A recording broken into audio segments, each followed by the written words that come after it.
J'ai créé un système qui a sauvé notre épicerie familiale de la faillite, la transformant en un empire à 200 000 €. Mais le jour de mon mariage, mon beau-père l'a donné à ma demi-sœur déscolarisée. Quand je l'ai confronté, il m'a jeté 20 €, disant « C'est ta valeur ». J'ai souri et je suis partie, mais le lendemain matin, quand ils sont arrivés au bureau. Je m'appelle Garance, et ceci est mon histoire. J'ai créé un système d'analyse de données qui a sauvé notre épicerie familiale de la faillite, la transformant en un empire à 200 millions d'euros. Mais le jour de mon mariage, mon beau-père, l'homme qui m'a élevé, a tout donné à ma demi-sœur déscolarisée. Quand je l'ai confronté, il m'a jeté un billet de 20 € au visage en disant « C'est ta valeur ». J'ai souri et je suis partie. Mais il ne savait pas ce qui allait se passer le lendemain matin. Merci de vous joindre à moi aujourd'hui. Avant de plonger dans les détails de cette journée qui a tout changé, j'aimerais savoir d'où vous m'écoutez. Laissez-moi un commentaire ci-dessous, dites-moi de quelle ville ou de quel pays vous êtes, et quelle heure il est chez vous. C'est incroyable de savoir jusqu'où ces histoires peuvent voyager. Maintenant, pour comprendre comment nous en sommes arrivés là, je dois vous ramener en arrière. Pas au jour de mon mariage, mais au jour où tout a commencé pour moi. J'avais 14 ans. Je me tenais sous un ciel gris et humide au cimetière de Loyasse, à Lyon. Ma mère, Céleste, venait d'être enterrée. Le cancer l'avait emportée trop vite, trop brutalement. Elle était mon ancre, mon tout. Pendant que les derniers invités présentaient leurs condoléances, je remarquai que mon beau-père, Géraud, était déjà reparti vers la voiture, sa main sur l'épaule de sa propre fille, Prudence. Elle avait 6 ans à l'époque, protégée de la scène. Géraud avait épousé ma mère quand j'avais 10 ans. Pendant 22 ans, il a été la seule figure paternelle que j'ai jamais connue. Ce jour-là, au cimetière, alors qu'il s'éloignait, je me suis fait une promesse silencieuse à ma mère. Je protégerais la seule chose qu'elle aimait presque autant que moi, l'épicerie Favier. C'était leur entreprise, une épicerie fine que ma mère avait transformée avec sa passion pour les produits d'exception. Elle en était l'âme. Après sa mort, Géraud a pris les rênes. C'était un homme de la vieille école, il dirigeait à l'instinct, comme il disait. Mais l'instinct ne paie pas les fournisseurs. Quand je suis revenue à Lyon à 22 ans, mon diplôme de HEC Paris en poche, j'ai trouvé l'entreprise au bord du gouffre. Les dettes s'accumulaient, les étagères étaient à moitié vides, et Géraud s'accrochait à des méthodes de vente des années 90. Pendant ce temps, Prudence, qui avait maintenant 20 ans, venait d'abandonner ses études pour la 3e fois. Son ambition ? Devenir influenceuse culinaire sur Instagram, bien qu'elle sache à peine faire bouillir de l'eau. Géraud finançait ses tentatives pathétiques avec l'argent qu'il n'avait pas, tout en me disant que mon diplôme ne signifiait rien dans le monde réel. J'ai retroussé mes manches. J'ai apporté à Géraud une solution. Un système que j'avais commencé à développer pendant mes études. Un algorithme capable d'analyser les tendances du marché, d'optimiser les stocks et de prédire ce que les clients voudraient avant même qu'ils ne le sachent. Je l'ai appelé « Saveur Predict ». Géraud a ri au début. Des chiffres ne remplaceront jamais le palais, m'a-t-il dit. Mais, acculé par les banques, il m'a laissé essayer. J'ai travaillé 18 heures par jour. J'ai renégocié les dettes. J'ai utilisé Saveur Predict pour identifier des producteurs de niche que personne ne connaissait. En 2 ans, nous étions rentables. En 5 ans, j'ai rebaptisé l'entreprise Le Terroir de Favier et nous avons ouvert des franchises. En 10 ans, c'était devenu un empire de 200 millions d'euros. Je m'étais promis de sauver l'héritage de ma mère. Je pensais que c'était ce que je faisais. Je pensais que Géraud était enfin fier. Je pensais qu'en sauvant l'entreprise, je sauvais ma famille. C'est précisément là que se trouvait ma première erreur. Car je n'avais pas seulement construit une entreprise. J'avais construit une arme. Et je ne savais pas encore qu'ils étaient sur le point de la retourner contre moi. Le succès de Saveur Predict a été fulgurant. Ce n'était pas seulement un logiciel de gestion des stocks, c'était un cerveau.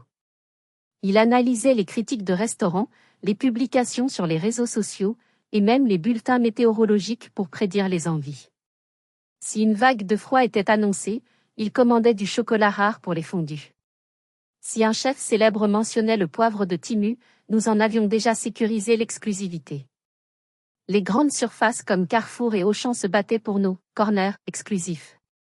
En 10 ans, j'avais transformé une épicerie de quartier en une marque nationale. J'étais devenue la PDG de fait, même si Géraud gardait le titre de président du conseil. J'avais 31 ans, j'étais fiancée à un homme merveilleux, Anselme, et je pensais avoir enfin gagné ma place. L'incident aurait dû me mettre la puce à l'oreille. C'était environ 1 an avant mon mariage. Prudence, qui avait maintenant 27 ans, avait miraculeusement décidé de s'intéresser à l'entreprise familiale après l'échec de sa énième start-up de boîte repas. Elle a commencé à traîner dans les bureaux. Je la voyais poser des questions aux analystes, sourire aux développeurs. Je pensais, naïvement, qu'elle mûrissait. Puis, un soir, je suis revenu tard au bureau pour chercher un dossier. Il était presque minuit. Le silence régnait dans l'open space, à l'exception d'un son. Un léger clic-clic-clic de clavier. Je me suis approché sans bruit. C'était Prudence. Elle était assise à mon poste de travail. Et elle était en train de copier des fichiers sur une clé USB. Pas n'importe quel fichier. Elle était dans le répertoire central de Saveur Predict, en train de copier l'algorithme de base et notre fichier client le plus sensible. Mon sang s'est glacé. Prudence? Qu'est-ce que tu fais? Elle a sursauté, arrachant la clé USB de l'ordinateur. Garance. Tu m'as fait peur. Qu'est-ce que tu copies? Ma voix était calme, mais la colère montait. Son visage s'est immédiatement décomposé en larmes. C'était son grand talent. J'essayais juste d'apprendre. Je voulais t'impressionner.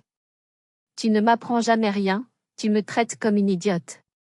En copiant l'algorithme de l'entreprise à minuit? C'est à ce moment-là que Géraud est apparu dans l'encadrement de la porte. Il était venu la chercher. Que se passe-t-il ici? Avant que je puisse répondre, Prudence a couru vers lui, sanglotant. Papa! Je voulais juste aider. Garance m'accuse d'être une voleuse. Elle pense que je suis stupide. Elle ne veut pas de moi ici. J'étais abasourdi. Géraud, je l'ai trouvé en train de copier des données confidentielles. Des données qui valent des millions. Géraud n'a même pas regardé Prudence. Il m'a regardé, moi. Son visage était dur. Garance, tu es paranoïaque. C'est ta sœur.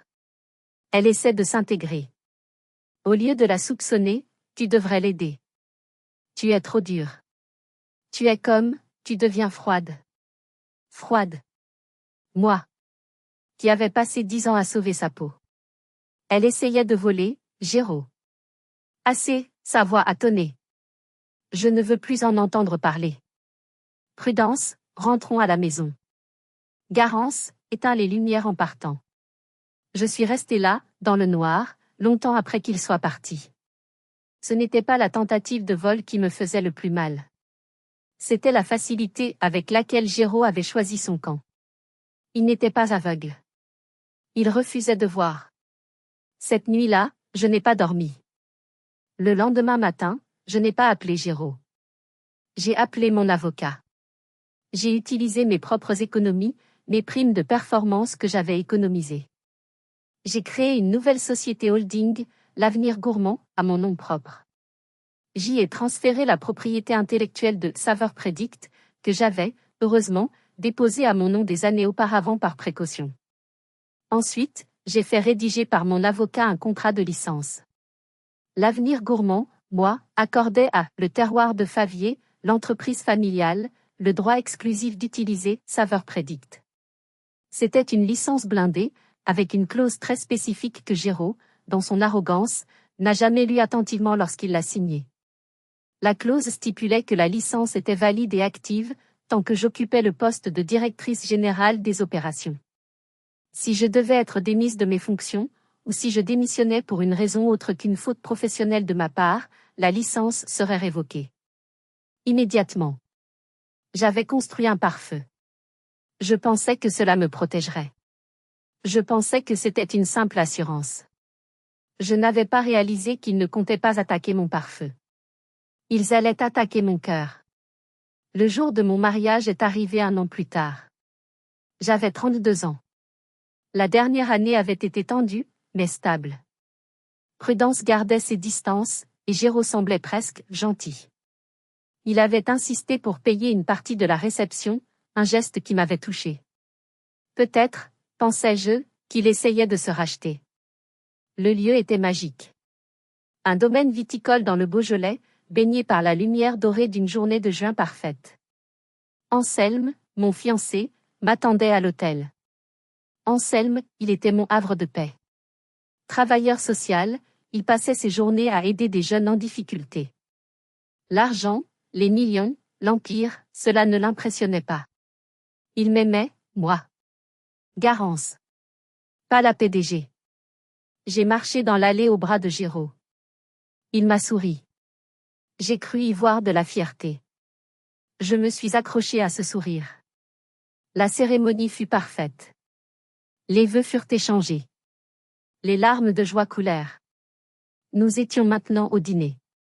Les discours avaient commencé. Le champagne coulait. J'étais assise à la table d'honneur, la main d'Anselme dans la mienne, et pour la première fois depuis la mort de ma mère, je me sentais complète. Je me sentais en sécurité. Puis Géraud s'est levé pour son discours.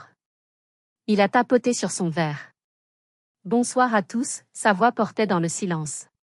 C'est un jour merveilleux. Un jour de grande joie. Il m'a regardé, moi et Anselme. Mais aujourd'hui n'est pas seulement important pour Garance et Anselme. J'ai froncé les sourcils. Une phrase étrange. Il a continué, un sourire étrange sur les lèvres. C'est aussi un jour de transition. Un jour où nous passons le flambeau. J'ai construit le terroir de Favier avec ma chère Céleste, il a pointé le ciel, et Garance nous a aidés. Aidés ? J'ai murmuré. Mais il est temps qu'un nouveau sang prenne la relève. Un sang qui partage ma vision, mon instinct. Il a fait un geste vers l'autre bout de la table. Je suis donc incroyablement fier d'annoncer que, dès demain, la nouvelle PDG de Le Terroir de Favier sera, ma fille, Prudence. La salle est devenue silencieuse. Si silencieuse que j'ai pu entendre le tintement de la glace dans le verre d'un serveur au fond de la salle. Mon sourire était figé. Je ne comprenais pas. C'était une blague ? Prudence s'est levée, rayonnante, dans sa robe de demoiselle d'honneur hors de prix. Elle a fait un signe de la main, comme une reine saluant la foule. Anselme a serré ma main si fort que j'ai failli crier. Garance, qu'est-ce que... Je ne pouvais pas respirer. Je cherchais les yeux de Géraud, mais il ne me regardait pas. Il regardait Prudence. Puis, il s'est tourné vers moi. Il s'est approché de notre table. La salle entière nous regardait. Garance, dit-il. Tu as été utile. Il a fouillé dans la poche de son smoking. J'ai cru qu'il allait me donner un cadeau, peut-être une prime. Il a sorti sa main. Et il a jeté quelque chose sur la table, devant mon assiette. C'était un billet. Un billet de 20 €. Plié et froissé. Il s'est penché, assez près pour que la table d'honneur entende. Voici ta valeur. Le pourboire pour la petite bonne qui a bien travaillé. Maintenant, tu peux partir en lune de miel. Le temps s'est arrêté. 20 €. Puis, j'ai entendu un son qui a brisé le silence. C'était Prudence. Elle riait. Un petit rire aigu, suffisant. Je ne sentais plus mes jambes. L'humiliation était un poids physique, m'écrasant sur ma chaise. Ce n'était pas une simple éviction. C'était une exécution publique. Devant mes amis, mes collègues, l'homme que je venais d'épouser. Jérôme avait non seulement dépouillé de l'entreprise que j'avais bâtie, mais il avait aussi tenté de me dépouiller de ma dignité. Ils me regardaient, tout comme Prudence. Ils attendaient. Ils attendaient que je pleure. Que je crie. Que je m'effondre. Et, mon Dieu, j'étais si proche de le faire. Le monde s'estompait sur les bords. Mais c'est là, dans cet abîme, que j'ai senti la main d'Anselme trouver la mienne sous la table. C'est là que j'ai repensé à ma mère. Ils attendaient que je m'effondre. Je suis resté immobile pendant ce qui m'a semblé être une éternité. Le billet de 20 € était là, sur la nappe blanche, comme une insulte hurlante. J'entendais les murmures confus des invités. Qu'est-ce qu'il a dit? Est-ce une blague? J'ai levé les yeux. J'ai regardé Géraud droit dans les siens. Il y avait un triomphe cruel dans son regard. J'ai pris une profonde inspiration. J'ai lentement tendu la main. Mes doigts ont saisi le billet froissé. Je l'ai soulevé. Puis, j'ai levé les yeux vers Géraud. J'ai esquissé un sourire. Un sourire si froid que j'ai vu un frisson le parcourir. Merci, père, ma voix est sortie, non pas tremblante, mais stable. Stable comme de l'acier. Je le garderai précieusement. Cela signifie beaucoup. J'ai plié le billet avec soin et je l'ai glissé dans le petit sac à main de mon mariage. J'ai ensuite pris mon verre de champagne. À la nouvelle PDG, ai-je dit, en levant mon verre vers une Prudence soudainement déconcertée. Puisse-t-elle avoir autant de succès qu'elle le mérite? J'ai bu une gorgée. Puis j'ai posé mon verre. J'ai pris la main d'Anselme. Mon amour, cette musique est merveilleuse. Allons danser. J'ai ignoré le regard horrifié de Géraud. J'ai ignoré les employés qui me regardaient avec un mélange de pitié et de choc. Je me suis levée, j'ai redressé ma robe de mariée, et j'ai marché vers la piste de danse. Pendant 10 minutes, j'ai souri. J'ai dansé avec mon mari. J'ai fait semblant. Puis, j'ai senti que j'allais m'évanouir. Excuse-moi, ai-je murmuré à Anselme. J'ai besoin d'air. Je me suis dirigée vers les toilettes des dames. J'ai réussi à entrer dans la cabine privée réservée à la mariée juste avant que la porte ne se referme. Et là, j'ai craqué. Je ne me suis pas contentée de pleurer. Je me suis effondrée. Je me suis assise sur le sol carrelé et froid, ma robe à 10 000 € s'étalant autour de moi comme un linceul. J'ai sangloté. J'ai eu la nausée. J'ai agrippé mon estomac alors que des vagues de douleur et d'humiliation pure me traversaient. Ce n'était pas pour l'entreprise. Pas seulement. C'était pour les 22 ans. 22 ans à essayer d'être assez bien. 22 ans à essayer de gagner l'amour d'un homme qui venait de me dire que ma valeur était de 20 €. J'ai pleuré pour la petite fille de 14 ans au cimetière. Je l'avais laissée tomber. La porte s'est ouverte doucement. C'était Anselme. Il n'a pas dit un mot. Il n'a pas dit « ça va aller, ne t'inquiète pas ». Il est entré, a verrouillé la porte, s'est assis sur le sol à côté de moi, dans son costume de mariée. Il a simplement pris ma main. Il est resté là, en silence, pendant que je pleurais toute la douleur, toute la colère, toute l'humiliation. Après 10 minutes, mes sanglots se sont calmés. Il m'a tendu son mouchoir. Ce billet, dit-il, sa voix calme mais pleine d'une fureur contenue, n'est pas ta valeur. C'est la sienne. J'ai hoché la tête, m'essuyant les yeux. Il m'a regardé. Ce soir, tu pleures. Tu as le droit. Mais demain, tu te bats. J'ai relevé les yeux vers lui. Dans son regard, j'ai vu ma force. Tu as raison, ai-je dit, ma voix rauque. Demain, je me bats. Nous sommes restés jusqu'à minuit. Nous avons coupé le gâteau. Nous avons dit au revoir aux invités. Géraud et Prudence nous évitaient du regard. À 3 heures du matin, dans notre suite nuptiale, Anselme dormait, épuisé. Moi, j'étais réveillée. Mes yeux étaient gonflés, mais mon esprit était d'une clarté de cristal. J'ai sorti mon ordinateur portable. J'ai posé le billet de 20 € à côté de moi. Demain est arrivé, ai-je murmuré. J'ai commencé à rédiger. D'abord, un email à tous les clients majeurs, Carrefour, Auchan, Monoprix, tous les grands comptes. J'ai expliqué, poliment, que je quittais mes fonctions, et j'ai joint, par transparence, les clauses de nos contrats qui liaient nos accords à ma présence. J'ai appuyé sur « Envoyer ». Honnêtement, que feriez-vous à ma place? À cet instant précis, humilié devant tout le monde, que ressentiriez-vous? Auriez-vous crié? Seriez-vous parti en courant? Dites-le moi dans les commentaires, car j'ai vraiment besoin de savoir si j'étais seule à ressentir cette rage froide.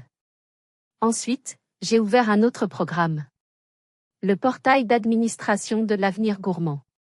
J'ai trouvé la licence d'exploitation de Saveur Predict accordée à Le Terroir de Favier. J'ai cliqué sur Révoquer. J'ai coché la case Exécution immédiate. L'aube approchait. Et l'enfer allait se déchaîner avec elle. 9 heures du matin. Pas le lendemain, mais le surlendemain. Nous avons sauté notre lune de miel.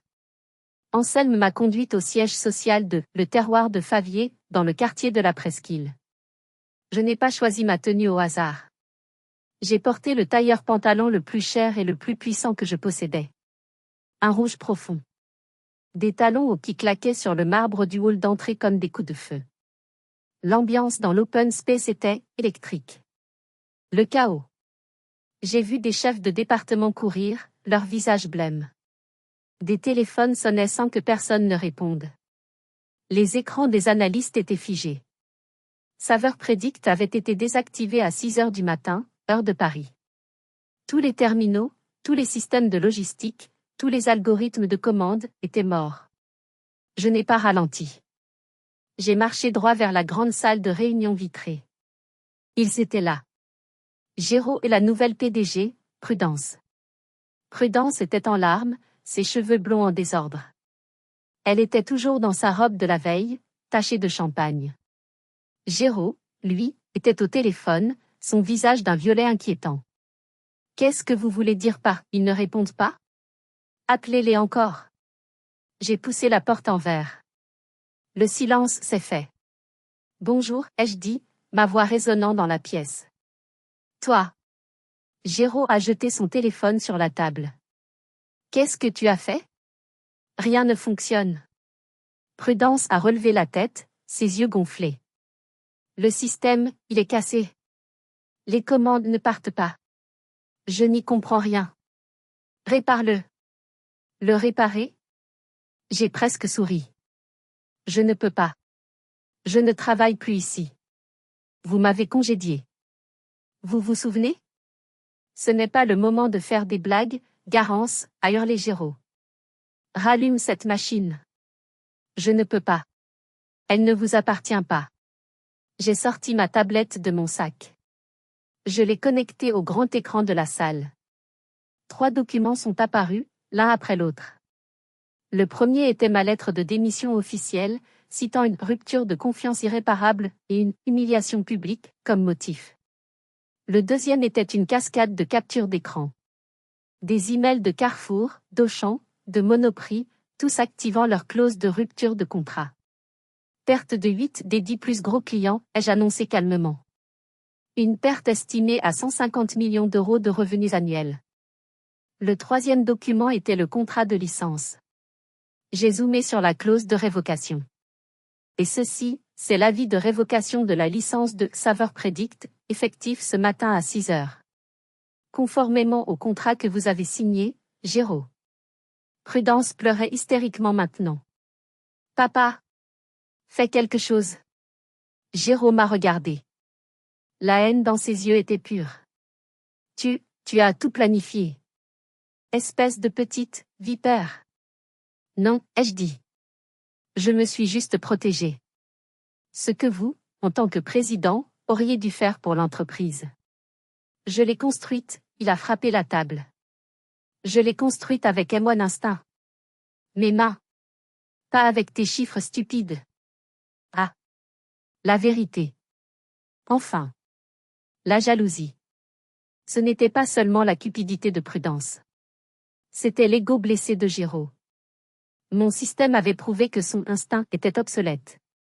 Votre instinct, ai-je dit en m'approchant de la porte, vient de coûter à cette entreprise 150 millions d'euros en une seule matinée. Toutes mes félicitations à la nouvelle PDG. Je me suis retournée. Ah, et Prudence? Elle a relevé la tête. Bonne chance. Je suis sortie du bureau, laissant le son de ses sanglots derrière moi. J'ai traversé l'open space en ruine. Mes talons claquaient. Clic, clic. Clic, le son de la justice. Je pensais que c'était fini. Je pensais avoir gagné.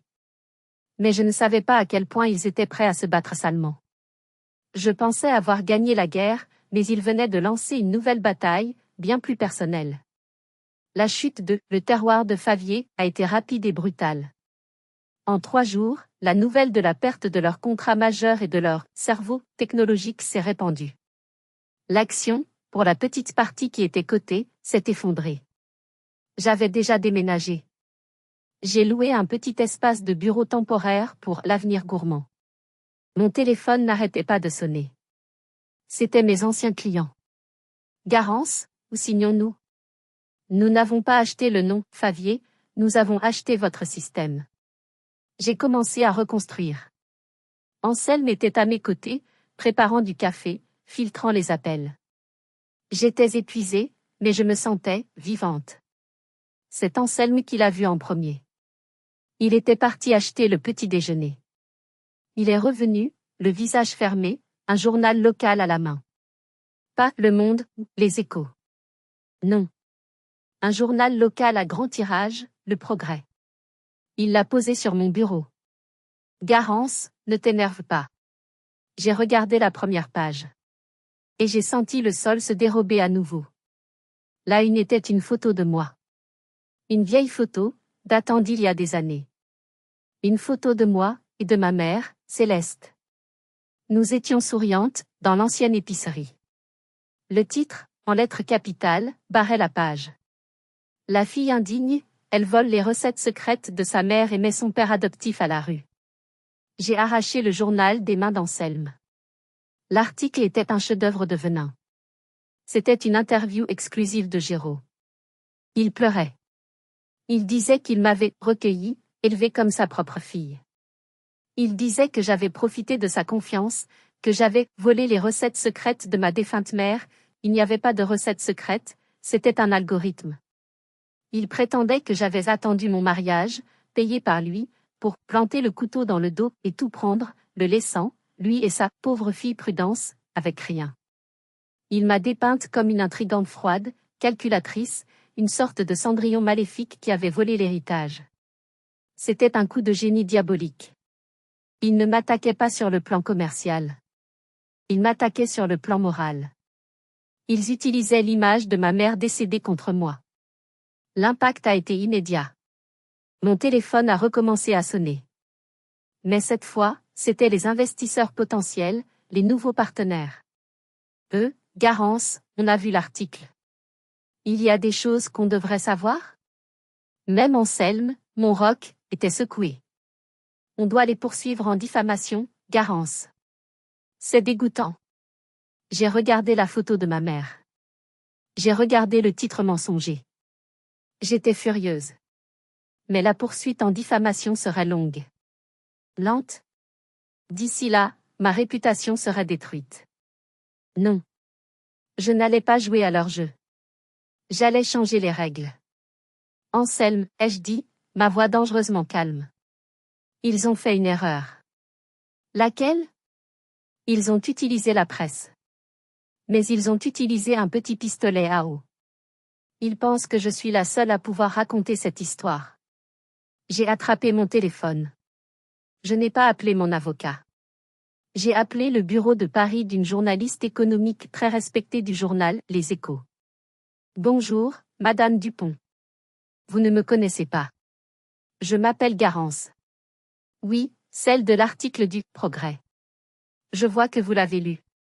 Écoutez, j'ai une bien meilleure histoire pour vous. Une histoire qui implique une fraude, une humiliation publique et une preuve physique que vous n'allez pas croire.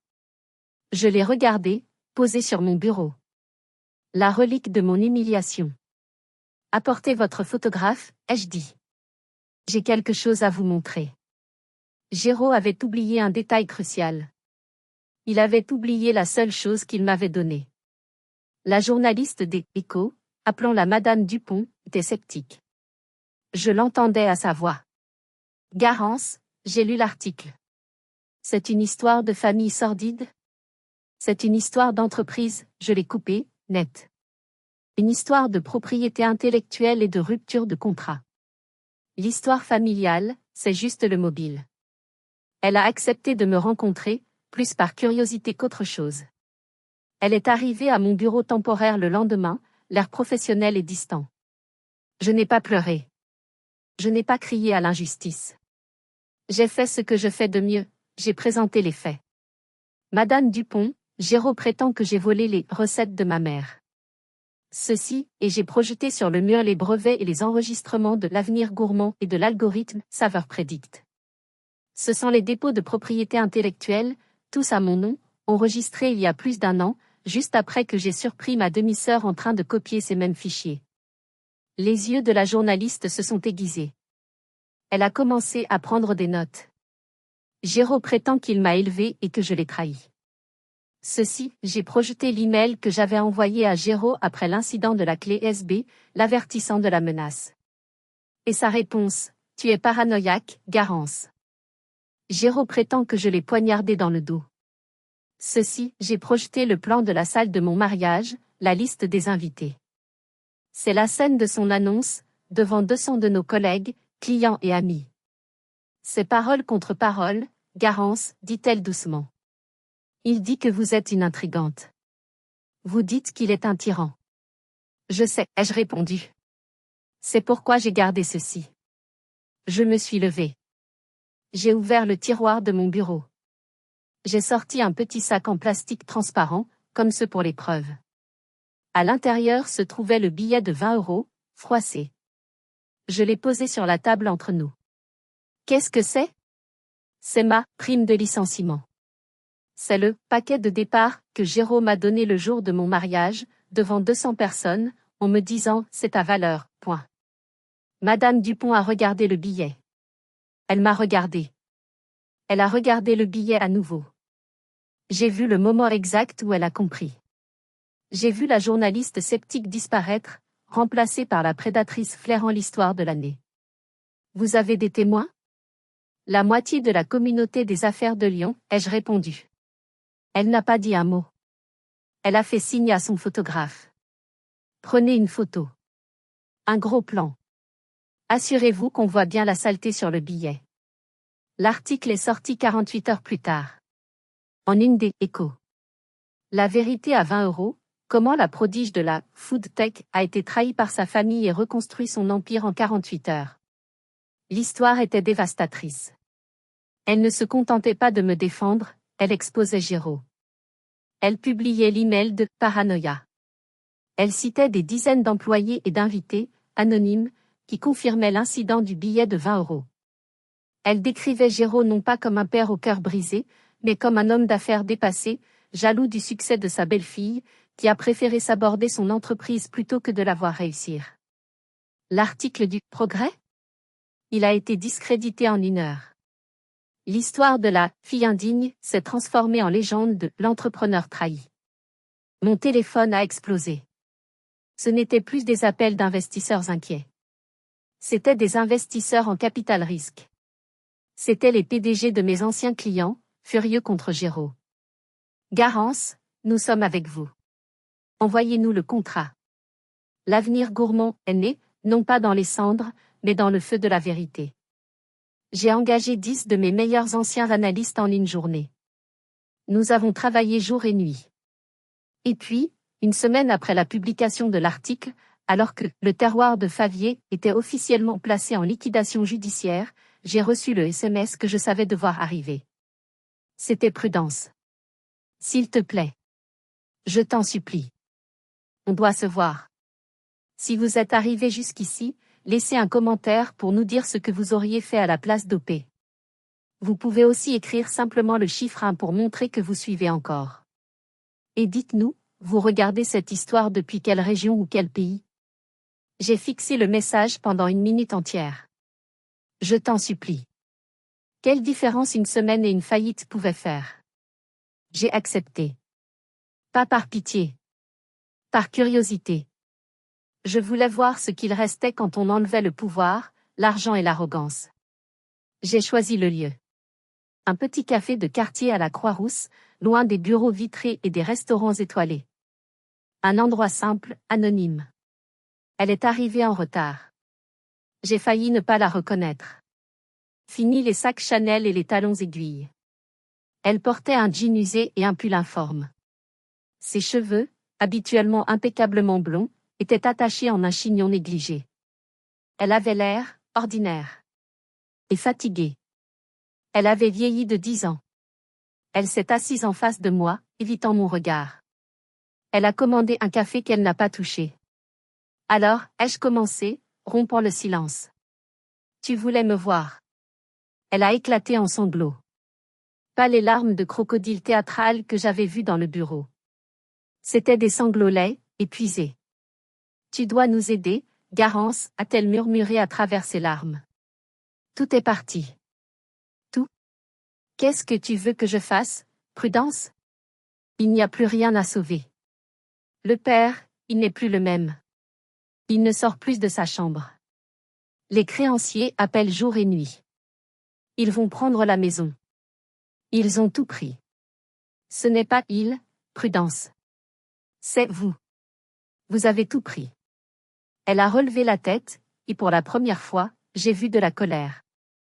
Tu crois que c'est facile pour moi? Tu crois que j'ai voulu ça? Je ne sais pas ce que tu as voulu, Prudence. Tu étais là. Tu as ri. Je ne savais pas, a-t-elle crié, faisant se retourner le barman. Je ne savais pas pour les contrats. Je ne savais pas pour ton stupide logiciel. Je pensais que c'était juste un titre. Je l'ai regardée, stupéfaite. Tu pensais que PDG était juste un titre? Elle a baissé la voix. Je voulais juste qu'il me regarde. Une fois. Juste une fois. De quoi tu parles? Papa, ses yeux se sont remplis de larmes à nouveau. Toute ma vie, c'était Garance a eu la meilleure note, Garance est entrée à HEC, Garance a sauvé l'entreprise, Garance. Elle s'est penchée en avant, sa voix un sifflement venimeux. Tu sais ce que c'est que de grandir dans ton ombre? De n'être jamais assez bien? Je voulais juste qu'une seule fois, il soit fier de moi. Qu'il me choisisse, moi. Je l'ai regardé. Ce n'était pas seulement de la cupidité. Ce n'était pas seulement de la paresse. C'était une jalousie si profonde, si corrosive, qu'elle avait tout détruit sur son passage. Elle était prête à brûler un empire de 200 millions d'euros, juste pour se sentir importante pendant une journée.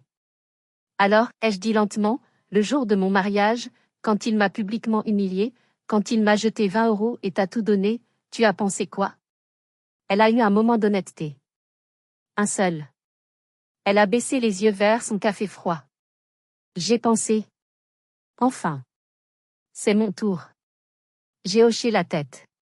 C'était tout ce que j'avais besoin d'entendre. C'est ça, le problème, Prudence, ai-je dit en me levant et en posant 10 euros sur la table pour nos cafés. Tu as toujours pensé que c'était ton tour. Tu n'as jamais pensé qu'il fallait travailler pour l'avoir. Garance, s'il te plaît. Ne me laisse pas comme ça. Nous sommes une famille. Ce mot. Famille. Non, Prudence, ai-je dit en enfilant mon manteau. Nous ne le sommes pas. Tu as voulu être PDG. Alors, assume. Je suis sortie du café.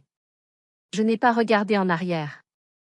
Je m'attendais à ressentir de la colère ou du triomphe.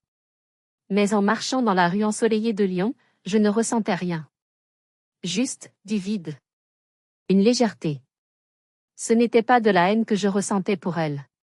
C'était de la pitié. Je pensais que c'était la fin de l'histoire. Mais il restait un dernier fil à couper. Un fil qui ne me liait pas à Prudence, mais à Géraud. Partie 9, l'héritage de ma mère, approx. 800 mots. Les 6 mois suivants ont été un tourbillon. L'avenir gourmand n'a pas seulement survécu, il a explosé. Libéré du poids mort de la vieille structure de Géraud, mon système Saveur Predict a atteint son plein potentiel.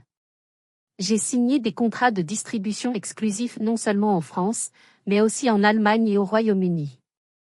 La presse, qui m'avait d'abord vilipendé puis défendu, me suivait maintenant comme une rockstar.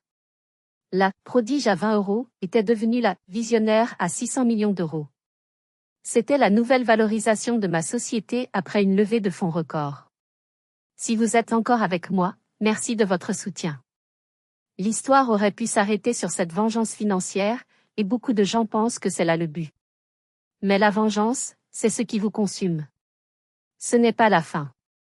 Ce qui suit, ce qui se passe après la victoire, c'est la partie la plus importante. C'est la partie où vous décidez qui vous allez devenir. Un jour, j'ai reçu un email qui m'a fait sourire. C'était une invitation. HEC Paris.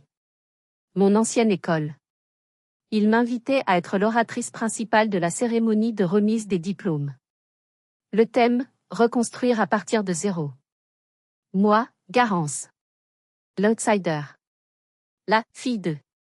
L'intrigante à 20 €. Quand je suis montée sur l'estrade, la salle était pleine à craquer. Des milliers de visages jeunes, ambitieux, terrifiés. Comme le mien, 10 ans plus tôt. J'ai regardé mes notes, puis je les ai mises de côté. Bonjour, ai-je commencé? On m'a demandé de vous parler de la reconstruction. Mais la vérité, c'est que je ne crois pas à la reconstruction. Je crois à la construction. Reconstruire signifie essayer de réparer ce qui a été cassé. Construire signifie prendre les morceaux cassés et en faire quelque chose de nouveau. Quelque chose de plus fort. J'ai raconté mon histoire. Pas la version des journaux. Mon histoire. J'ai parlé de ma mère, Céleste. J'ai parlé de mon retour à Lyon, de la poussière sur les étagères de l'épicerie. Et puis, j'ai parlé du mariage. Il y a 1 an, ai-je dit à la salle silencieuse, l'homme qui m'a élevé m'a publiquement congédié.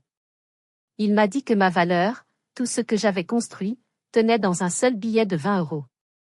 J'ai fait une pause. J'ai vu l'empathie, le choc dans leurs yeux. Ils peuvent prendre votre entreprise, ai-je continué, ma voix s'affermissant. Ils peuvent prendre votre titre. Ils peuvent essayer de prendre votre réputation. Mais il y a une chose qu'ils ne pourront jamais vous prendre, sauf si vous la leur donnez, c'est votre valeur.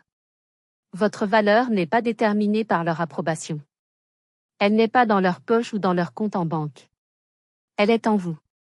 Après le discours, pendant la réception, une jeune étudiante s'est approchée de moi, les yeux brillants. Madame, ce que vous avez dit, merci. Ma famille, ils ne croient pas en mon projet. Ils pensent que je devrais juste trouver un vrai travail, point. Je l'ai regardé. J'ai vu la même flamme que ma mère avait vue en moi. Qu'est-ce qui vous a permis de continuer, m'a-t-elle demandé. Quand ils vous ont fait ça? J'ai pensé à ma mère. Céleste. Je me suis souvenu d'une fois où j'avais échoué à un examen de mathématiques au lycée. J'étais dévastée. Géraud avait dit que je n'étais pas faite pour les chiffres. Ma mère m'avait prise à part. Elle avait posé sa main sur mon cœur. Garance, tu n'es pas ce test. Tu n'es pas l'opinion de Géraud. Tu es tout ce qui est ici. Tu es le feu. Ne laisse jamais personne, jamais, éteindre ce feu. J'ai regardé la jeune étudiante.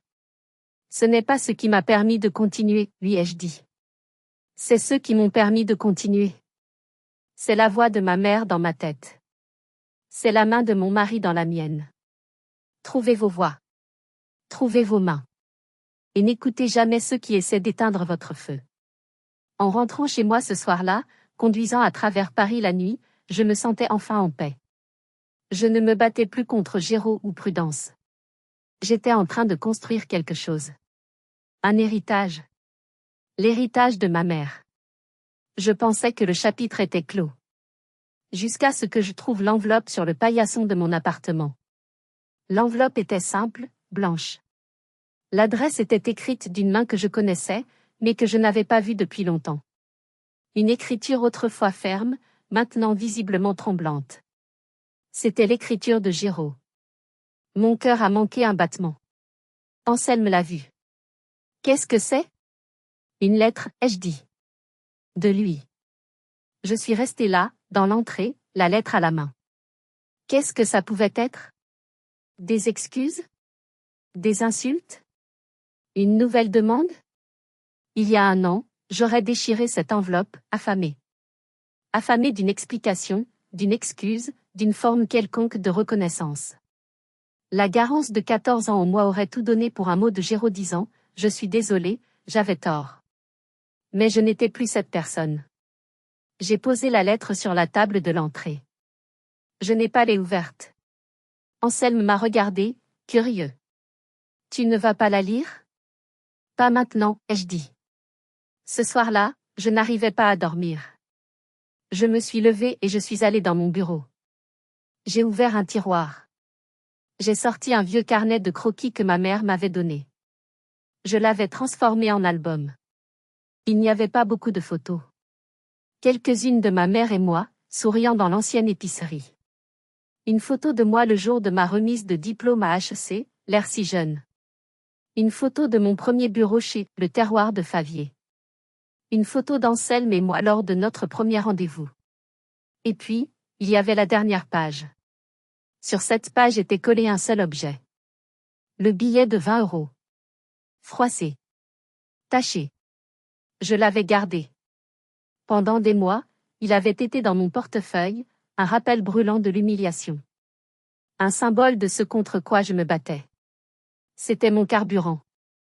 Mais en le regardant maintenant, je ne ressentais plus la brûlure. Je ne ressentais plus la colère. Ce n'était plus une insulte. C'était un reçu. Le reçu de ma liberté. La preuve du prix que j'avais payé pour devenir la femme que j'étais. J'ai pris la lettre non ouverte de Giraud. Je l'ai tenue au-dessus de la poubelle. J'ai failli la jeter. Mais non. J'ai allumé une bougie sur mon bureau. J'ai tenu le coin de l'enveloppe au-dessus de la flamme. Je l'ai regardé brûler. Les mots que Giraud avait écrits, qu'ils soient de haine ou de regret, se sont transformés en cendres avant d'avoir pu m'atteindre. Je n'avais pas besoin de ses excuses. Je n'avais pas besoin de sa permission pour être en colère, et je n'avais pas besoin de son absolution pour être en paix. Mon histoire, ma valeur, n'était plus liée à lui. J'ai regardé les cendres. J'ai regardé le billet de 20 €. Et j'ai souri. Merci. Merci à tous d'avoir écouté mon histoire jusqu'au bout. Votre soutien signifie tout pour moi. Ce voyage a été fait de trahison, de douleur, mais finalement, de liberté. La question que je vous pose est la suivante, avez-vous déjà eu votre propre moment à 20 €? Un moment où quelqu'un a tenté de définir votre valeur et de vous rabaisser? Comment avez-vous surmonté cela? Partagez votre histoire dans les commentaires ci-dessous. Je veux les lire. Je lis chaque commentaire, car vos histoires m'inspirent. Si mon histoire vous a touché, si vous croyez qu'il faut se battre pour sa propre valeur, s'il vous plaît, donnez un « j'aime » à cette vidéo et abonnez-vous à la chaîne, nom de la chaîne YouTube. Nous partageons ici des histoires de résilience, de justice et de nouveaux départs. Je m'appelle Garance. Mon ancienne vie est partie en fumée, mais mon avenir, c'est moi qui le construis. Continuez à construire le vôtre. Je vous verrai dans la prochaine histoire.